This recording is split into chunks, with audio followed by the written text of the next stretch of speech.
बहुत बार पेशेंट्स मुझसे पूछते हैं कि घर वाले बोल रहे हैं सर ढक के रखो। पहले इन्फेक्शन से बचने के लिए ऐसा करना ज़रूरी भी होता था, लेकिन आजकल हम सब इंडोर्स रहते हैं, टेम्परेचर कंट्रोल कर सकते हैं, एसी चलाते हैं, तो इतना कवर्ड रहने की ज़रूरत नहीं है। हाइजीन भी बहुत ज़रूरी है जब तक आप रिकवरी ना कर रहे हो, ताकि आपको कोई इन्फेक्शन ना हो।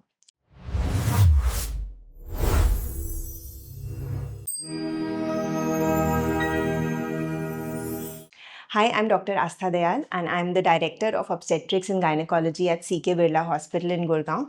I'm also a high-risk pregnancy specialist and a robotic and laparoscopic surgeon. तो आज हम बात करेंगे कि कैसे हम हाइजीन मेंटेन रखें, क्या ब्रेस्ट फीडिंग चैलेंजेस होते हैं, हम उनको कैसे हैंडल करें और मेंटल हेल्थ का कैसे ध्यान रखें। अगर आप या आपकी फैमिली में कोई भी नई माँ है या आप बेबी एक्सपेक्ट कर रहे हैं तो प्लीज़ लाइक, शेयर और सब्सक्राइब कीजिए ताकि ये ज़रूरी बातें सब तक पहुँच सकें। Hygiene and activity. आपको रोज़ नहाना चाहिए, दिन में 2 बार ब्रश करना चाहिए और हफ्ते में 1 या 2 बार हेयर वॉश भी कर सकते हैं। इससे आपका हाइजीन अच्छे से मेंटेन होता है, आपकी रिकवरी बेटर होती है और आपका मूड भी अच्छा रहता है।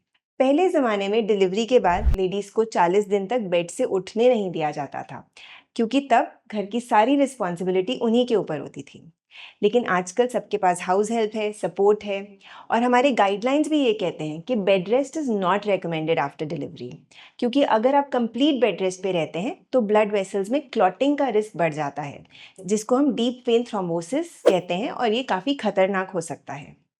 इसलिए हम अर्ली एम्बुलेशन रेकमेंड करते हैं, मतलब जल्दी से आपको बेड से निकलकर चलना फिरना शुरू करना चाहिए। इससे आपकी रिकवरी फास्ट होती है, आपकी फ्लेक्सिबिलिटी बढ़ती है, बैक एक से आराम मिलता है और जब आप वॉक पे जाते हो, थोड़ा नेचर वॉक करते हो, आपका मूड भी अपलिफ्ट हो जाता है। Breast feeding. अब बात करते हैं ब्रेस्ट फीडिंग की। ये एक बहुत ही चैलेंजिंग प्रोसेस होता है।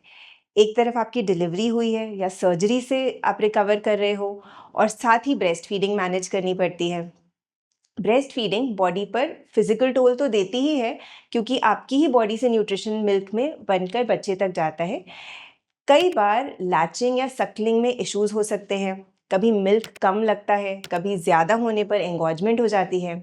आप ध्यान रखिए कि लैचिंग ठीक हो, फीडिंग के टाइम आपको कोई पेन नहीं हो और क्रैक्स नहीं बने और मिल्क का फ्लो बैलेंस्ड रहे। अगर आपको एंगॉजमेंट हो रही है या मिल्क आपको कम लग रहा है तो अपने डॉक्टर या लैक्टेशन एक्सपर्ट से ज़रूर सलाह करें। Mental and emotional recovery. और अब सबसे इम्पॉर्टेंट पार्ट, मेंटल और इमोशनल रिकवरी। अराउंड 80% लेडीज़ को पोस्टपार्टम ब्लूज़ होते हैं। डिलीवरी के बाद हम इसके बारे में ज़्यादा बात नहीं करते हैं, लेकिन ये बहुत कॉमन है। इसका रीज़न है हार्मोनल चेंजेस, एनवायरमेंटल स्ट्रेस और फिजिकल फटीग। आपको एक कमरे के अंदर बंद रहना पड़ता है, सोने उठने का टाइम नहीं होता, पेन हो रही होती है, रिकवरी चल रही होती है और अलग अलग लोगों की अलग अलग एक्सपेक्टेशंस होती हैं। कभी लगता है क्या क्या मैं अच्छी माँ नहीं हूँ, मेरा बच्चा मेरा दूध क्यों नहीं पी रहा है, क्या मैं कुछ गलत कर रही हूँ। घर वाले भी सिर्फ बच्चे पर ही फोकस कर रहे होते हैं और माँ को इग्नोर्ड फील होता है। साथ ही आपको बॉडी इमेज इश्यूज होने लगते हैं, आपका वेट बढ़ा हुआ होता है, बॉडी में पिगमेंटेशन हो रही होती है, स्ट्रेच मार्क्स होते हैं और आपको ऐसा लगता है कि आप पहले जैसे सुंदर नहीं दिख रहे हो। ये सब आपके मेंटल हेल्थ को अफेक्ट कर सकते हैं। इसलिए अपने इमोशंस को समझिए, ये समझिए कि ये एक टेम्पररी फेज़ है और सब वापस नॉर्मल हो जाएगा और ये सबके साथ होता है।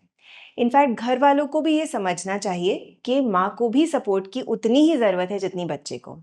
अगर कभी आपको ऐसा लगे कि आप ज़्यादा दुखी रह रहे हैं और बच्चे के केयर में आपका दिल नहीं लग रहा है या आपको होपलेसनेस, हेल्पलेसनेस महसूस हो रही है, तो अपने डॉक्टर से इसके बारे में ज़रूर बात करिए।